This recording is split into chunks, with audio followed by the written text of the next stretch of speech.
Fully Rauteli गाथा series में वीर भड़ों की गाथाओं के बीच आज हम एक प्रेम गाथा को लेकर आए हैं। ये गाथा है नागवंशीय कन्या फ्यूली रौतेली की। पिछले किसी परीक्षा में यह एक सवाल भी था। प्रस्तुत गाथा में एक नागवंशीय कन्या फ्यूली का अन्य जाति के युवक भूपू रौत से प्रणय का बखान किया गया है। नागवंश का उल्लेख होने से स्पष्ट होता है कि गाथा अति प्राचीन है और आज भी उसी रूप में उत्तराखंड के जनमानस में जीवंत बनी हुई है। गाथा के प्रारंभिक काफी बड़े भाग को फ्यूली के सौंदर्य वर्णन में ही व्यय कर दिया गया है। जैसा कि श्रीहर्ष द्वारा नैषधीय चरित में दमयंती के सौंदर्य वर्णन में कई 100 श्लोक लिखे गए हैं। गाथा का वर्णन कितना शानदार है देखें। प्रातःकाल हो गया है। सभी देवी देवता भूमियाल गणेश आदि अपने अपने स्थानों में जागृत हो गए हैं। गांव की सभी बहुबेटियों, तुम भी निद्रा त्याग कर उठ जाओ, क्योंकि तुम्हें ओखलियों में धान कूटने हैं। जलस्रोत से पानी लाने वाली गांव की बालाओं, तुम भी उठो, अन्यथा घर में पानी कैसे आएगा। सौहरीकोट में सबरियाल नामक एक नाग रहता था। उसकी रूपवती कन्या का नाम फ्यूली था, जिसके वक्ष में सूर्य तथा पीठ में चंद्रमा था। मक्खन के समान कोमलता लिए उसको हाथ में नहीं लिया जा सकता था। वह सुकुमार इतनी थी कि भूमि पर चल नहीं पाती थी।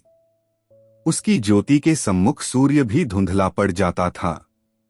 उसके सिर की चोटी काले नाग के समान लंबी, मांग गंगा के समान विस्तृत तथा नासिका कटार के सदृश तेज थी।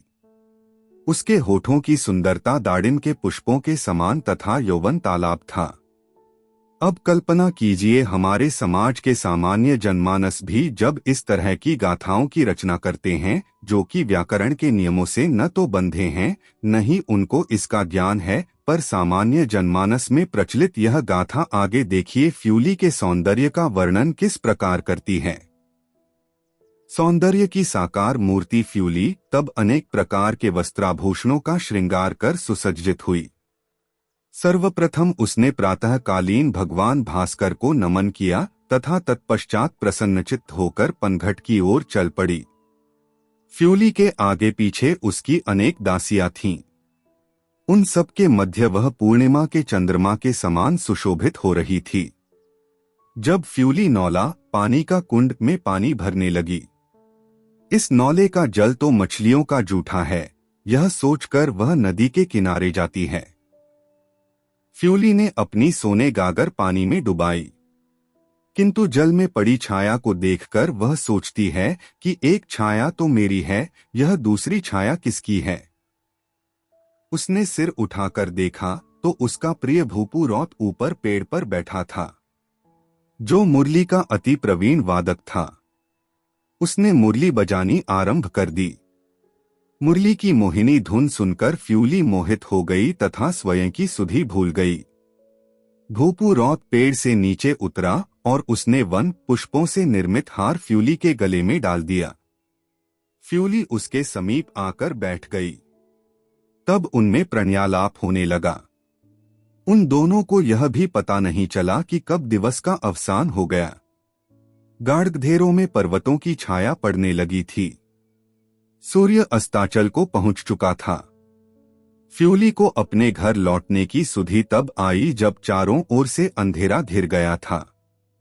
उसने अपने प्रिय भूपू रौत को अलविदा कहा और अपने घर की ओर चल पड़ी। घर में प्रतीक्षारत उसका पिता सबरियाल नाग क्रोध में आग बबूला हो उठा, तू इतनी रात में कहां से आ रही है? आज मैं तेरे टुकड़े करता हूं अथवा फांसी पर लटका देता हूं। फ्यूली ने जवाब देते हुए अपने मन की बात कह डाली, पिताजी, आप मुझे मारें अथवा फांसी पर चढ़ा दें। मेरे मन का राजकुमार भूपू रौत है, जिसके समक्ष सूर्य का रंग भी फीका पड़ जाता है। मेरा विवाह उसी के साथ कीजिए, अन्यथा मैं आत्महत्या कर लूंगी। नाग ने जब अपनी बेटी फ्यूली के मुख से इस प्रकार की बातें सुनी तो वह गहन दुविधा में पड़ गया। विजातीय युवक से वह किस प्रकार अपनी कन्या का विवाह कर दे, वह स्वयं भी समझ नहीं पा रहा था।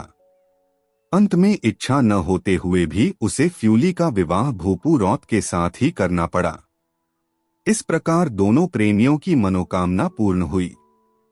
फ्यूली रौतेली से संबंधित दूसरी गाथा में फ्यूली को सबरियाल नाग की पत्नी बताया गया है तथा भूपू से उसके अवैध संबंधों के कारण उसके पति द्वारा उसको लात मारकर समाप्त कर दिए जाने का उल्लेख किया गया है।